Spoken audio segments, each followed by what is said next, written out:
Good morning. Welcome to my corner of the multiverse. This is the Salty Goddess Podcast, your hump day guilty pleasure. And I'm Margaret Perry. Please take a moment to follow, share, download, subscribe, and let everybody know all about this salty kind of podcast that you listen to. Follow us on social media everywhere because we are everywhere. My team makes sure of that.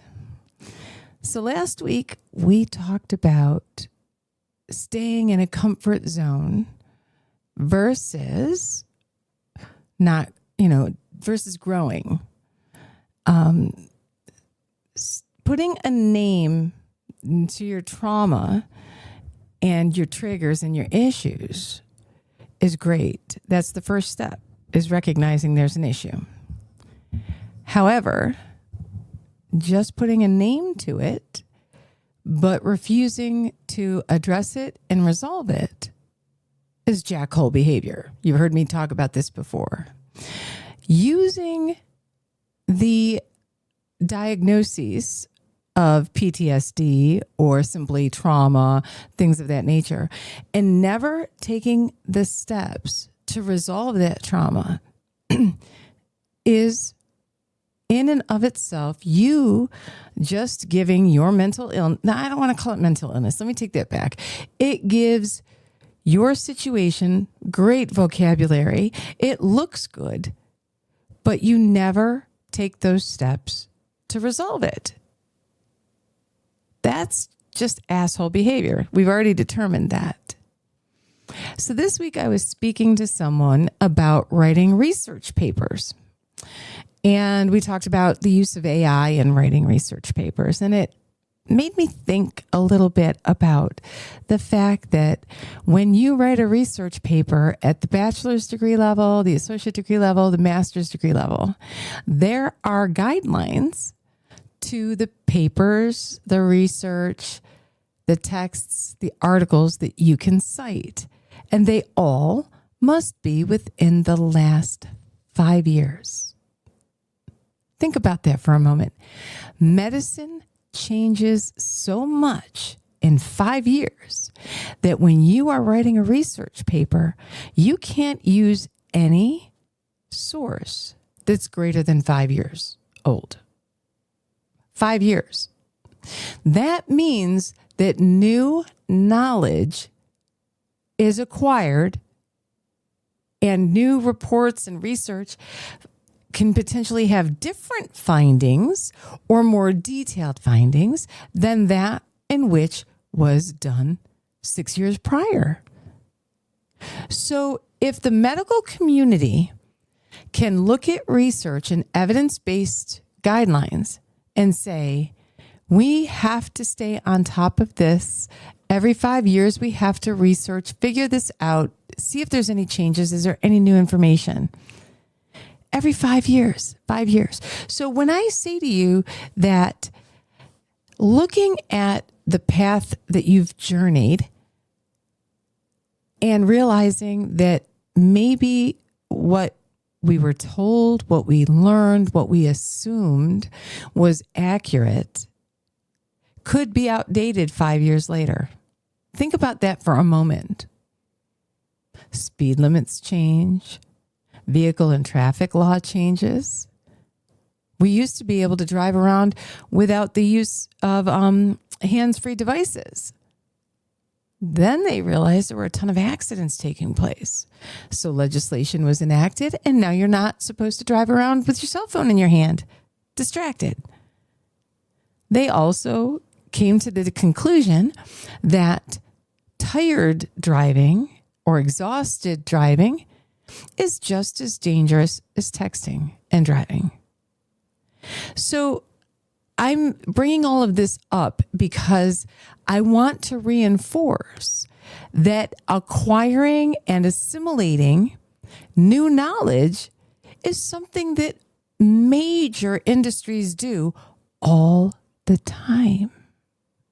And yet, for some reason, human beings will stick to shit they learned when they were 5 and now they're in their 50s.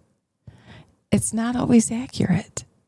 And it's okay to say what I knew at 5, 10, and 15 is not what I know at 45, 50, and 55. And it's totally okay. It's totally okay to drop something that you thought was accurate and to assimilate and acquire a new perspective. It doesn't mean that the path that you've taken, the journey that you were on, was erroneous or was wrong, just terrible, or, that it means everything that you've ever known and the foundation of your existence is suddenly gone. And then I reflect on the fact that the American Heart Association, through the research that ILCOR does, reevaluates their guidelines for emergency cardiac care every 5 years. Think about that for a minute. If a huge organization that covers the planet can reevaluate every 5 years to make sure that the information that they are sharing with the medical society is accurate or the best possible practice. And yet, your spouse can't look at things and go, yeah, maybe that was wrong. Maybe that's not how it's supposed to be done. Maybe we should try something different. And be confident in who they are. That is growth. And there's nothing wrong with that. We want to see our children grow, right? Isn't that weird?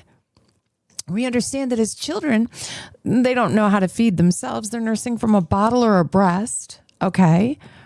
Then they learn to eat off of a spoon, drink out of a cup. Then they learn to hold the spoon themselves. And eventually, they learn to slice their own steak and, dare I say, cook their own steak. Think about that. You weren't born into this world fully clothed and with a brain full of knowledge. You develop it over years and years and years. Okay? So that resistance to accepting that something that you were told, that you learned, or that you assumed, or that you've been doing for a long time can't be changed or shouldn't be changed simply because you think that it debases, your entire foundation. That's incorrect. Okay? That's incorrect. And I know I've said it before. I know you've had to hear it before, but we're talking about not replaying the bullshit mistakes we made in 2025. And I'm going to tell you, if you're sitting back going, yeah, there's nothing wrong with me. I'm totally grown. I did a lot of growth and all the rest of it. I'm calling you out right now, friends. That's bullshit, because day over day, we can improve everything. Even if it's just a micro, tiny, itty bitty little improvement. Maybe I could have worded that email better.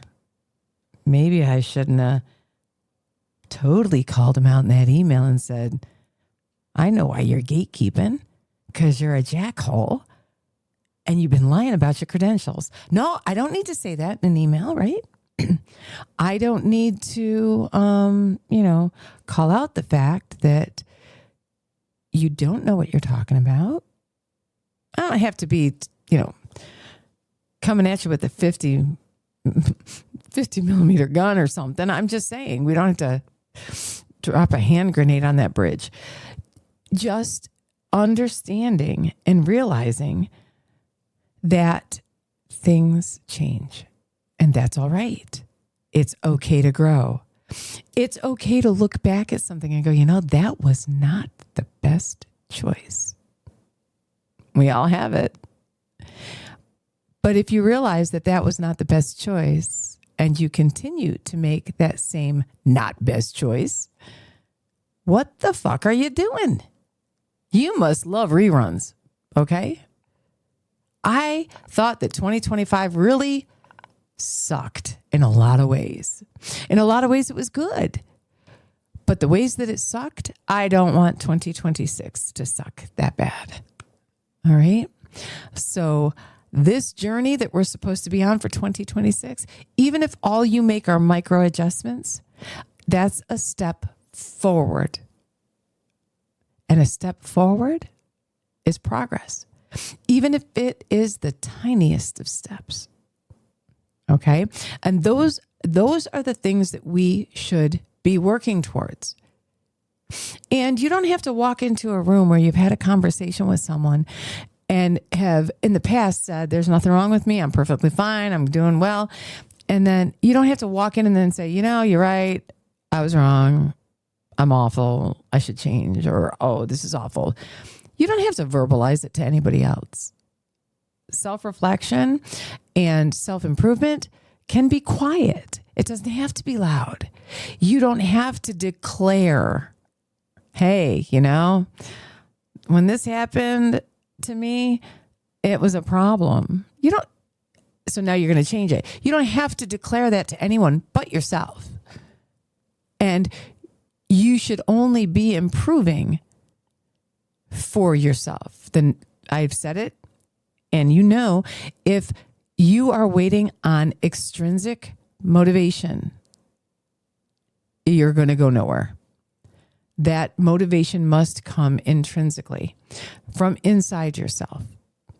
No one can goad you into improving. No one can threaten you into it. No one can bribe you into it. You have to come to that realization on your own. But I must tell you, the individuals that are around you that are growing will only wait so long for you to start your journey before they're going to walk away. So it doesn't matter if we're talking about an interpersonal relationship, an intimate relationship, familial relationships, friends, colleagues, work besties. I can't even speak English. So again, you have to figure out what it is that you want and what it is that you want to improve. And it's not about improving your job. It's not about improving your like formal education. It's not about improving the neighborhood you live in or the vehicle that you drive. This is about those micro corrections, those behavior modifications for you. Okay? So find the tools that work for you so that you can optimize everything that you're doing, that you can self-improve if you feel that there's improvement. I'm pretty quick to temper. If any of you have ever been on the phone with me while I'm driving, you know that so I use the F word, the way that McDonald's salts their fries. Cannot stand the way that anybody drives in any state. But I realize it's most likely because most of these people have not taken an EVOC course. They don't understand that you shouldn't be riding right up my damn ass while we're on the interstate. All right. If I cannot see your wheels touching the pavement behind me in my rearview mirror, you are too close. Bitch, back up. Okay? That is too close. If anything happens and I need to stop on a dime, you're going to be eating my tailpipe. There is no reason for you to be up my ass like that. Trust me. You know how I know? Because I know I'm going at least 10 miles over the posted speed limit. Okay? So you ain't got to be acting a jackhole. All right? Now, do you think that that's something I could improve on? I could try to not let people aggravate me. I could be a bit more calm about it. Yep. Absolutely, I can. Absolutely. There are improvements each and every single one of us can make every day. You have difficulty getting up in the morning? Put your alarm clock across the room and get on your feet for at least 20 seconds. You won't go back to bed. Do not use the snooze button. And I will liken people's self-improvement to the use of a snooze button. Okay? You do know that there's an issue, but you press that button so you can go back to sleep. You're doing the same thing on self-improvement when you don't take action to improve. All right. So don't let those things take place.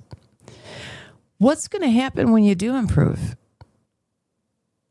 There might be more peace in your life, believe it or not. And peace, oh my gosh, it's awesome. It is awesome. There is nothing like being able to lay your head at night and go to sleep and not worry about a damn thing. Because as you're moving forward, a lot of the bad shit kind of just falls away. So while you're looking to improve, I want you to look around you at the people that you surround yourself with. What are they like? What do they do?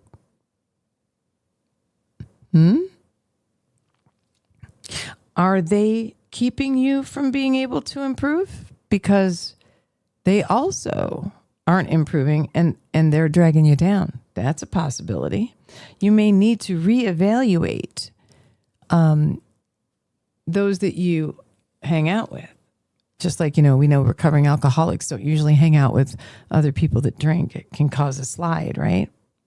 It sure can.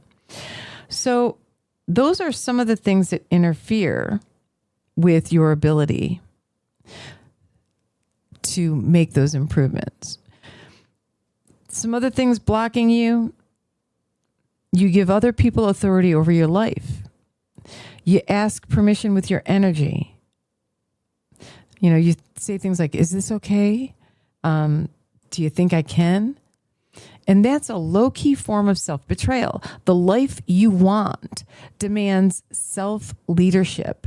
You have to become the one who decides, commits, and moves, even when there is no one there to see you, no one there to give you some applause, no one to shower you with accolades. Remember, intrinsic motivation, self-leadership. Okay? You mistake understanding for embodiment. I talked about this. You can name it. You can explain your problems perfectly, and yet they still stay the same, because the real shift isn't intellectual. It's not. It is actually behavioral and emotional.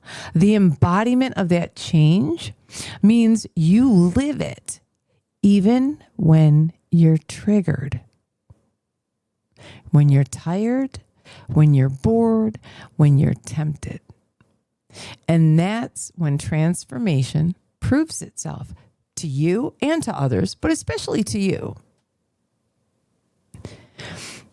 So if you just put it out into the world, the diagnoses, if you will, or, the label of what's going on, but you don't ever internalize it and make those adjustments, that's blocking you from growth. Another thing that blocks you from growth is when your habits are loyal to the old you. Your daily choices are shaping your destiny more than your dreams. Sleep, food, movement, focus, environment, the people you entertain. These are all votes for your identity. If your habits don't match the future you have been talking about, you're not building that future. You are literally daydreaming and fantasizing. Think about that for a moment. When your habits don't match the future that you talk about, I'm working towards this, and yet your habits say something totally different. Remember, your actions should support verbally what what's coming out of your mouth. Because if not, it's incongruous. When you say to someone, I think about you all day, but I'm not going to text you. I don't text. Like, I'm busy. That's weird. Or, I'm not a slob, and yet you don't take out the trash. You don't pick up after yourself. No, you're a fucking slob. Okay? All right. Another way in which you block yourself from improvement: you secretly believe it's not meant to happen for you. You don't do it consciously, but you do it in the way in which you hesitate and delay and even engage in self-sabotaging behaviors when things do start to work. You don't feel safe receiving. And when you don't feel safe receiving improvement, you'll destroy what you've been working for. You have to normalize ease, success, and peace. So your nervous system stops treating those great things as if they are threats to your health and well-being. All right? You absolutely don't want to do those things.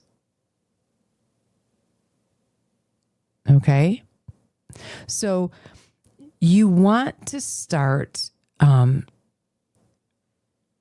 reframing your position, your perspective. Okay? When something is around you that doesn't seem to feed that improvement energy, walk away from it. Don't entertain it. Do not entertain it. When someone says to you, geez, I've asked over and over again if there could be some modification to that behavior, I find it annoying. And then your response, instead of seeing that someone is disappointed, you tell them, well, gee, after all this time, you'd think you'd be used to it. That's not taking accountability. That is not a growth perspective. That is you lashing out because someone has pointed out that they've asked you and you haven't made an adjustment. And now you feel, like you've disappointed them, and it makes you angry because you don't want to feel like you've disappointed someone. So instead of being honest, geez, you're right. Shit, I got to stop doing that. When you immediately clap back at someone and say, well, maybe you could just learn to get used to it, you are literally reinforcing those bad habits. You are literally saying, this is a you problem. I really didn't do anything wrong. No, it's really a you problem, you fuck. Okay? Think about that for a minute. Let's say you work in an office. All right. Anne Margaret and Joan work in the office together.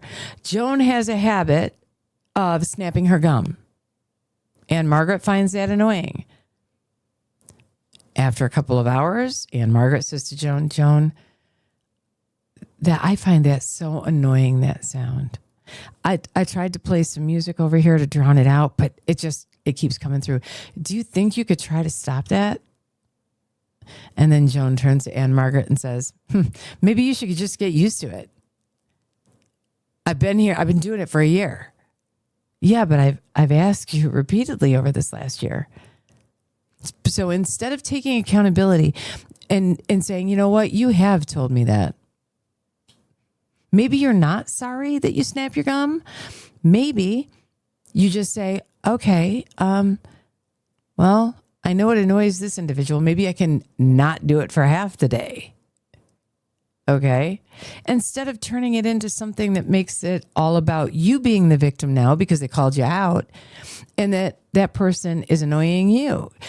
Is that understandable what I'm trying to say here? And the same is true all the way around. If you immediately snap back with a quick retort, or a quick response that is a knee-jerk response and it's a jackhole response, that's not growth. And you're not being self-aware. You don't realize that the reason why you've responded the way in which you did, anger is a secondary response, by the way. It's a secondary emotion.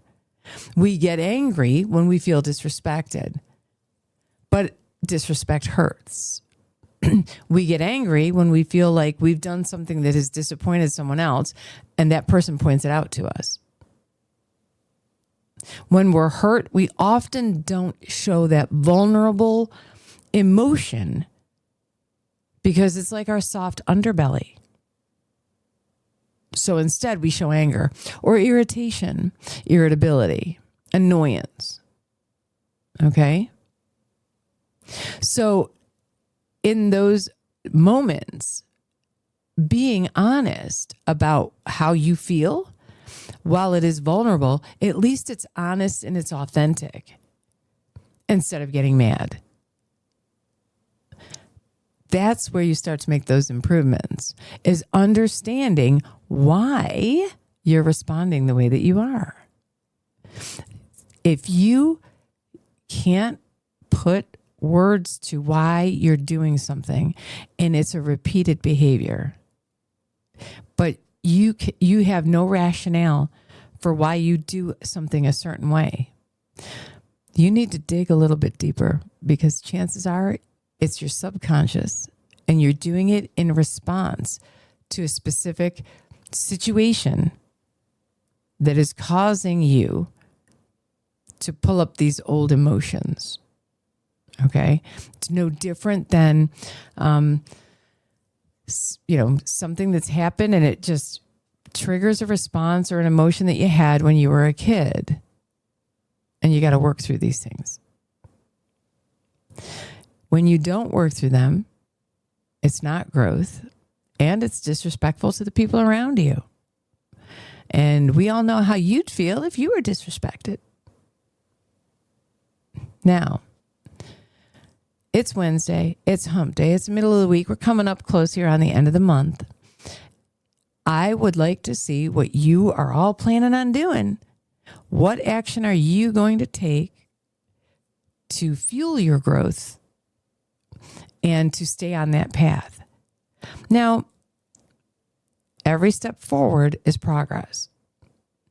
Every day that you don't step backwards, I think you can also pull that down as a win. Some days your strides towards self-improvement will be grand and big and phenomenal. And some days they'll be very, very, very, very small. And that's okay. We all grow in the sunshine, just a little bit different.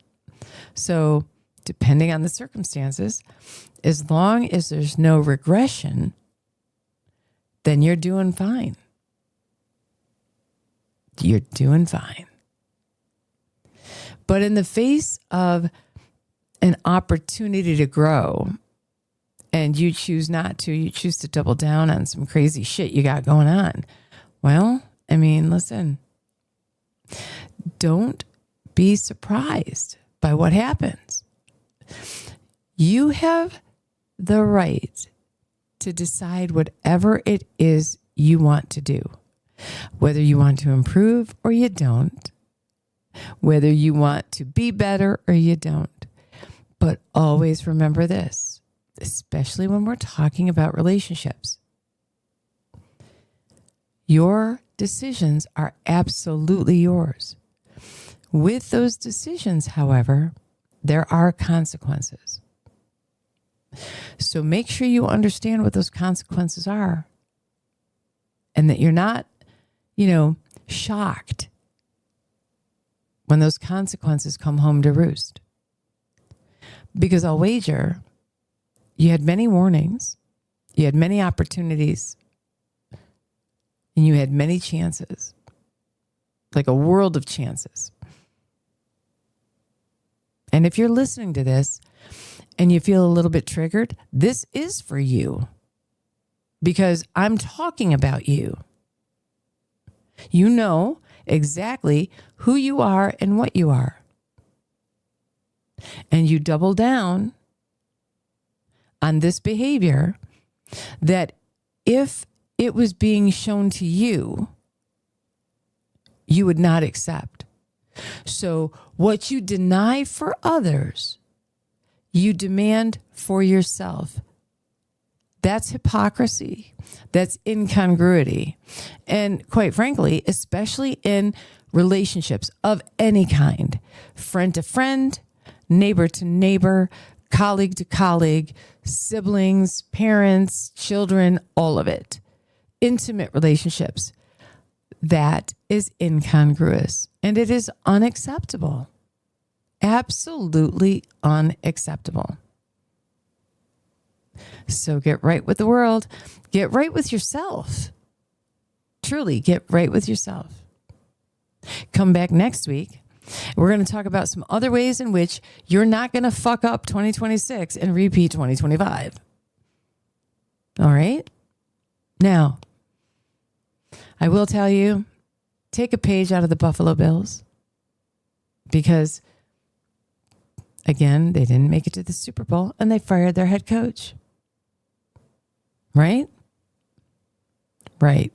If they can fire their head coach, you can begin the journey to undergo change towards self-improvement. All right, my good friends, this is the Salty Goddess Podcast. I'm Margaret Perry. I am your hump day guilty pleasure. Please join me again next week in my corner of the multiverse, where we'll talk about all the shit that makes me salty as fuck and ways in which y'all can improve your 2026 journey. Follow, download, share, and subscribe. And we'll see y'all next week. Thank you.